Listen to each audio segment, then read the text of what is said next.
ಪ್ರಿಯ ನಿರೀಕ್ಷಕರ ನಮಸ್ಕಾರ. ಬಿರ್ಬಲ್ನ ವಿಶೇಷ ಕಾರ್ಯಕ್ರಮಕ್ಕೆ ತಮ್ಮೆಲ್ಲರಿಗೂ ಆತ್ಮೀಯ ಸ್ವಾಗತ. ವೀಕ್ಷಕರೇ, ಒಂದು ಭಯಾನಕವಾದಂತಹ ಸುದ್ದಿ. ಸ್ವಲ್ಪ ಯಾಮಾರಿದ್ರು ಕೂಡ ಅಜಿತ್ ದೋವಲ್ ಅವರನ್ನ ಕೊಂದೇ ಬಿಡ್ತಿದ್ರು. ಪಾಕಿಸ್ತಾನದಲ್ಲಿ ಕೂತ್ಕೊಂಡು ಅವರ ಹತ್ಯೆಗೆ ಸಂಚನ್ನು ರೂಪಿಸಲಾಗಿತ್ತು. ಇಂಟ್ರೆಸ್ಟಿಂಗ್ ಏನಂದ್ರೆ, ದೋವಲ್ ಅವರ ಪ್ರಾಣವನ್ನು ಉಳಿಸಿದ್ದೆ ಯೋಗಿ ಆದಿತ್ಯನಾಥ್. ಅಷ್ಟಕ್ಕೂ ಏನಿತ್ತು ಸಂಚು? ಮೋದಿಜಿ, ಯೋಗಿಜಿ ಎಲ್ಲರನ್ನು ಬಿಟ್ಟು ದೋವಲ್ ಅವರ ಹತ್ಯೆ ಯಾಕಾಗಿ? ಯೋಗಿಜಿ ಅವರನ್ನು ಕಾಪಾಡಿದ್ದು ಹೇಗೆ? ಎಲ್ಲದರ ಬಗ್ಗೆ ಡಿಟೇಲ್ ಆಗಿ ಮಾತಾಡ್ತಾ ಹೋಗ್ತೀನಿ. ವಿಡಿಯೋವನ್ನು ಕೊನೆವರೆಗೂ ಮಿಸ್ ಮಾಡದೆ ನೋಡಿ. ಇನ್ನೂ ಕೂಡ ನಮ್ಮ ಬೀರ್ಬಲ್ ಚಾನಲನ್ನು ಸಬ್ಸ್ಕ್ರೈಬ್ ಮಾಡಿಲ್ಲ ಅಂದರೆ ಈ ಕೂಡಲೇ ಸಬ್ಸ್ಕ್ರೈಬ್ ಮಾಡಿ ಹಾಗೂ ಬೆಲ್ ಐಕಾನನ್ನು ಕ್ಲಿಕ್ ಮಾಡಿ. ವೀಕ್ಷಕರ, ನಮ್ಮ ದೇಶದ ಅತ್ಯಂತ ಶಕ್ತಿಶಾಲಿ ವ್ಯಕ್ತಿಗಳಲ್ಲಿ ಒಬ್ಬರಾದ ರಾಷ್ಟ್ರೀಯ ಭದ್ರತಾ ಸಲಹೆಗಾರ ಅಜಿತ್ ದೋವಲ್ ಅವ್ರ ಮೇಲೆ ದಾಳಿ ನಡೆಸೋಕೆ ಪಾಕಿಸ್ತಾನದ ISI ಸಂಚು ರೂಪಿಸಿತ್ತು.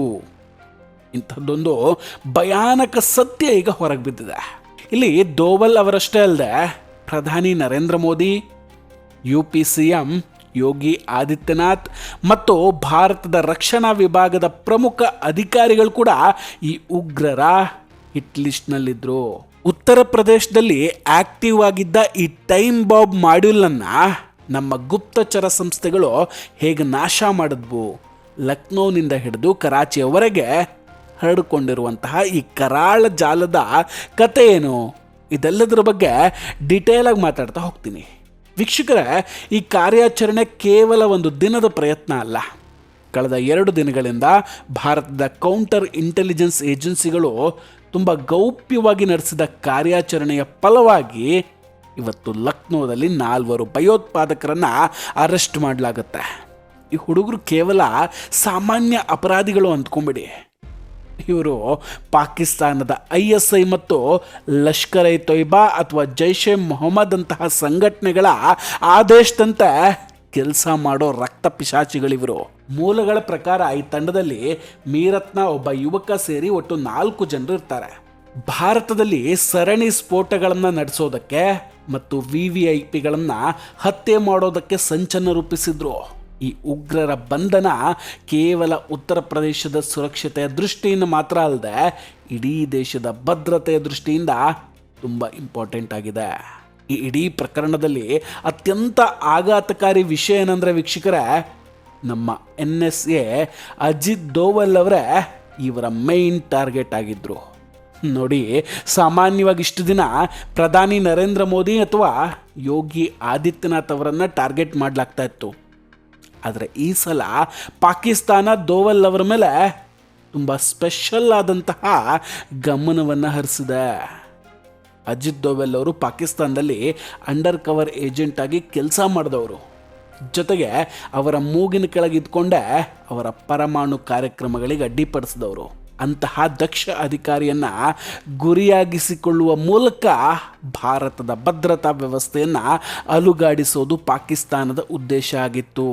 ದೋವಲ್ ಅವರ ಮಾಹಿತಿ ಸಂಗ್ರಹಿಸಿ ಅವರ ಹತ್ಯೆಗೆ ಸಂಚು ರೂಪಿಸುವ ಜವಾಬ್ದಾರಿಯನ್ನು ಈ 4 ಯುವಕರಿಗೆ ನೀಡಲಾಗಿತ್ತಂತೆ.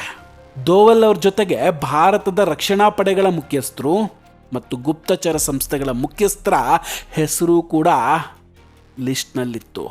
ನೋಡಿ, ಈ ಉಗ್ರರ ಯೋಜನೆ ಕೇವಲ ವ್ಯಕ್ತಿಗಳ ಹತ್ಯೆಗೆ ಮಾತ್ರ ಸೀಮಿತ ಆಗಿರಲಿಲ್ಲ. ಮೊದಲನೇದಾಗಿ ಲಕ್ನೋ ರೈಲ್ವೆ ಸ್ಟೇಷನ್, ಈ ರೈಲ್ವೆ ನಿಲ್ದಾಣದಲ್ಲಿ ಒಂದು ದೊಡ್ಡ ಮಟ್ಟದ ಸ್ಫೋಟ ನಡೆಸೋದಕ್ಕೆ ಸಂಚು ರೂಪಿಸಲಾಗಿತ್ತು. ಎರಡನೇದು LPG ಸಿಲಿಂಡರ್ ಟ್ರಕ್ಗಳು. ವೀಕ್ಷಕರೇ, ಅನಿಲ ಸಿಲಿಂಡರ್ಗಳನ್ನು ಹೊತ್ತೊಯ್ಯುವ ಟ್ರಕ್ಗಳನ್ನು ಟಾರ್ಗೆಟ್ ಮಾಡಿಕೊಂಡು ಅದನ್ನು ಸ್ಫೋಟಿಸೋದು ಇವರ ಮತ್ತೊಂದು ಹಾರಿಬಲ್ ಪ್ಲ್ಯಾನು. ಮೂರನೇದಾಗಿ ಸರ್ಕಾರಿ ಆಸ್ತಿಗಳು. ಜನರಲ್ಲಿ ಸರ್ಕಾರದ ವಿರುದ್ಧ ಆಕ್ರೋಶ ಮೂಡಿಸೋದಕ್ಕೆ ಮತ್ತು ಸಾರ್ವಜನಿಕ ಅಶಾಂತಿ ಸೃಷ್ಟಿಸೋದಕ್ಕೆ ಸರ್ಕಾರಿ ಕಟ್ಟಡಗಳ ಮೇಲೆ ದಾಳಿ ನಡೆಸೋದಕ್ಕೆ ಪ್ಲಾನ್ ಮಾಡಿಕೊಂಡಿದ್ರು. ವೀಕ್ಷಕರೇ, ಕೆಲವೇ ದಿನಗಳ ಹಿಂದೆ ಪುಣೆಯಲ್ಲಿ ಒಂದು ಅಗ್ನಿ ಅವಘಡ ಸಂಭವಿಸುತ್ತೆ. ಈಗ ಈ ತನಿಖೆಯಲ್ಲಿ ಬಯಲಾಗಿದ್ದೇನೆಂದರೆ ಅದು ಆಕ್ಸಿಡೆಂಟ್ ಆಗಿರಲಿಲ್ಲ, ಅದೊಂದು ಭಯೋತ್ಪಾದನಾ ಕೃತ್ಯ ಆಗಿತ್ತು. ಹೇಗಿತ್ತು ನೋಡಿ ಇವರ ಪ್ಲಾನ್ಗಳು. ನೋಡಿ, ಈ ಹೊಸ ಕಾಲದ ಉಗ್ರರು ತುಂಬ ಜಾಣತನದಿಂದ ತಂತ್ರಜ್ಞಾನವನ್ನು ಬಳಸ್ಕೊಳ್ತಾ ಇದ್ದಾರೆ. ವಾಟ್ಸಪ್ ಸೇಫ್ ಅಲ್ಲ ಅಂತ ಟೆಲಿಗ್ರಾಮು, ಸಿಗ್ನಲ್ಲು ಮತ್ತು ಇನ್ಸ್ಟಾಗ್ರಾಮ್ ಮೂಲಕ ಮಾತಾಡ್ಕೊಳ್ತಾರೆ. ಅಚ್ಚರಿ ವಿಷಯ ಏನಂದರೆ ಅವರು ತಮ್ಮ ಸರ್ಚ್ ಹಿಸ್ಟ್ರಿಯನ್ನು ಪದೇ ಪದೇ ಡಿಲೀಟ್ ಮಾಡ್ತಾಯಿದ್ರು. ಆದರೂ ಕೂಡ ನಮ್ಮ ಸೈಬರ್ ತಜ್ಞರು ಅದೆಲ್ಲವನ್ನು ಟ್ರ್ಯಾಕ್ ಮಾಡುವಲ್ಲಿ ಯಶಸ್ವಿಯಾಗಿದ್ದಾರೆ. ಇನ್ನೊಂದು ಇಂಟ್ರೆಸ್ಟಿಂಗ್ ವಿಷಯ ಏನು ಗೊತ್ತಾ, ಇವರಿಗೆ ಹಣ ಸಂದಾಯವಾಗ್ತಿದ್ದ ರೀತಿ ತುಂಬ ವಿಚಿತ್ರವಾಗಿತ್ತು. ಕ್ರಿಪ್ಟೋ ಕರೆನ್ಸಿ, QR ಕೋಡ್ಗಳು ಜೊತೆಗೆ ಆನ್ಲೈನ್ ಗೇಮಿಂಗ್ ಸೈಟ್ಗಳ ಮೂಲಕ ಇವರಿಗೆ ಹಣ ವರ್ಗಾವಣೆ ಆಗ್ತಿತ್ತು. ನೋಡಿ, ಗೇಮಿಂಗ್ ವೆಬ್ಸೈಟ್ಗಳ ಮೂಲಕ ಉಗ್ರರು ಪರಸ್ಪರ ಸಂಪರ್ಕದಲ್ಲಿರ್ತಾರೆ ಅಂದರೆ ಇದು ಸರ್ಕಾರದ ಮಟ್ಟಕ್ಕೆ ತುಂಬ ದೊಡ್ಡ ಸವಾಲಾಗುತ್ತೆ. ಅಷ್ಟಕ್ಕೂ ಪಾಕಿಸ್ತಾನ ಮತ್ತ್ಯಾಕಿಂತಹ ಕೆಲಸಕ್ಕೆ ಕೈ ಹಾಕಿದೆ? ಇನ್ನೂ ಬುದ್ಧಿ ಕಲ್ತಿಲ್ವಾ? ಹಾಗಾದರೆ ಅದಕ್ಕೆ ಮುಖ್ಯ ಕಾರಣ ಅವರ ದೇಶದ ಆರ್ಥಿಕ ಪರಿಸ್ಥಿತಿ. ಪಾಕಿಸ್ತಾನದಲ್ಲಿ ಪೆಟ್ರೋಲ್ ಬೆಲೆ 437 ರೂಪಾಯಿಗೆ ತಲುಪಿದೆ. ಸಾಲದ ಸುಳಿಯಲ್ಲಿ ಸಿಕ್ಕಾಕೊಂಡಿದ್ದಾರೆ ಇವತ್ತು. ಸೊ ಜನರ ಗಮನವನ್ನು ಈ ಸಮಸ್ಯೆಗಳಿಂದ ಬೇರೆ ಕಡೆ ಸೆಳೆಯುವುದಕ್ಕೆ ಭಾರತದಲ್ಲಿ ಅಶಾಂತಿ ಉಂಟು ಮಾಡೋದು ಅವ್ರಿಗೆ ತುಂಬ ಅನಿವಾರ್ಯ ಆಗಿದೆ. ಇನ್ನೊಂದು ಇಂಟ್ರೆಸ್ಟಿಂಗ್ ವಿಷಯ ಏನಂದರೆ ದುರಂಧರ್ ಸಿನಿಮಾ. ಈ ಸಿನಿಮಾ ಪಾಕಿಸ್ತಾನದ ಪ್ರೊಪಗಾಂಡವನ್ನು ಬಯಲು ಮಾಡುತ್ತೆ. ಮೊದಲು ಈ ಸಿನಿಮಾವನ್ನು ವಿರೋಧಿಸಿದಂತಹ ಪಾಕಿಸ್ತಾನ ಈಗ ಹಣದ ಹಪಾಹಪಿಯಿಂದ ಅಲ್ಲಿನ 7,000 ಸ್ಕ್ರೀನ್ಗಳಲ್ಲಿ ಇದನ್ನು ಬಿಡುಗಡೆ ಮಾಡಿಕೊಂಡಿದೆ. ಜೊತೆಗೆ ಟಿಕೆಟ್ ಮೇಲೆ 60% ಟ್ಯಾಕ್ಸ್ ಹಾಕುತ್ತೆ. ಭಾರತದ ವಿರುದ್ಧ ದ್ವೇಷ ಸಾಧಿಸೋದಕ್ಕೆ ಮತ್ತು ತನ್ನ ಆರ್ಥಿಕ ಅಗತ್ಯಗಳನ್ನು ಪೂರೈಸಿಕೊಳ್ಳೋದಕ್ಕೆ ಪಾಕಿಸ್ತಾನ ಯಾವ ಮಟ್ಟಕ್ಕೆ ಇಳಿಯಬಹುದು ಅನ್ನೋದಕ್ಕೆ ಇದೇ ಸಾಕ್ಷಿ. ನೋಡಿ, ಉತ್ತರ ಪ್ರದೇಶದಲ್ಲಿ ಚುನಾವಣೆಗಳು ತುಂಬ ಹತ್ತಿರ ಬರ್ತಾ ಇದೆ. UPಯ ಕಾನೂನು ಸುವ್ಯವಸ್ಥೆಯ ಮೇಲೆ ಪ್ರಶ್ನೆ ಮೂಡಿಸೋದಕ್ಕೆ ISI ಈ ಸಮಯವನ್ನು ಆರಿಸ್ಕೊಂಡಿದೆ. ದೊಡ್ಡ ಮಟ್ಟದ ದಾಳಿ ನಡೆಸುವ ಮೂಲಕ ಸರ್ಕಾರವನ್ನು ಇಕ್ಕಟ್ಟಿಗೆ ಸಿಲುಕಿಸೋದು, ಜೊತೆಗೆ ಸಾರ್ವಜನಿಕರಲ್ಲಿ ಅಸ್ಥಿರತೆ ಉಂಟು ಮಾಡೋದು ಅವರ ಗುರಿಯಾಗಿತ್ತು. ಆದರೆ ಅಲ್ಲಿರೋದು ಮುಖ್ಯಮಂತ್ರಿ ಯೋಗಿ ಆದಿತ್ಯನಾಥ್. ಅವರ ಖಡಕ್ ಆಡಳಿತ ಮತ್ತು ಭಾರತೀಯ ಗುಪ್ತಚರ ಸಂಸ್ಥೆಗಳಿಂದ ಎಲ್ಲ ಪ್ಲಾನ್ಗಳು ಫೇಲ್ ಆಗಿದೆ. ವೀಕ್ಷಕರೇ, ನಮ್ಮ ಭದ್ರತಾ ಸಂಸ್ಥೆಗಳು ಅತ್ಯಂತ ಜಾಗರೂಕತೆಯಿಂದ ಕೆಲಸ ಮಾಡ್ತಾ ಇದೆ ಇವತ್ತು. ಅದಕ್ಕೆ ಇದೇ ಬೆಸ್ಟ್ ಎಕ್ಸಾಂಪಲ್.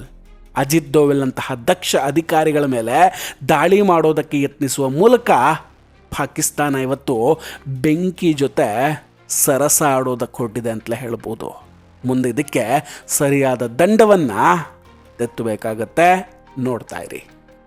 ವೀಕ್ಷಕರ, ಇದೆಲ್ಲದರ ಬಗ್ಗೆ ನಿಮ್ಮ ಅಭಿಪ್ರಾಯ ಏನು? ದಯವಿಟ್ಟು ಕಮೆಂಟ್ ಮಾಡಿ ತಿಳಿಸಿ. ನಾವು ಕೊಟ್ಟಂತಹ ಮಾಹಿತಿಗಳು ನಿಮಗಿಷ್ಟ ಆಗಿದ್ದರೆ ವಿಡಿಯೋವನ್ನು ಲೈಕ್ ಮಾಡಿ ಹಾಗೂ ಶೇರ್ ಮಾಡಿ. ಇನ್ನೂ ಕೂಡ ನಮ್ಮ ಬೀರ್ಬಲ್ ಚಾನಲನ್ನು ಸಬ್ಸ್ಕ್ರೈಬ್ ಮಾಡಿಲ್ಲ ಅಂದರೆ ಈ ಕೂಡಲೇ ಸಬ್ಸ್ಕ್ರೈಬ್ ಮಾಡಿ, ಬೆಲ್ ಐಕಾನನ್ನು ಕ್ಲಿಕ್ ಮಾಡಿ. ನಮಸ್ಕಾರ, ಟೇಕ್ ಕೇರ್ ಆ್ಯಂಡ್ ಬಾಯ್ ಬಾಯ್. ಮತ್ತೆ ಭೇಟಿಯಾಗೋಣ. ಜೈ ಹಿಂದ್.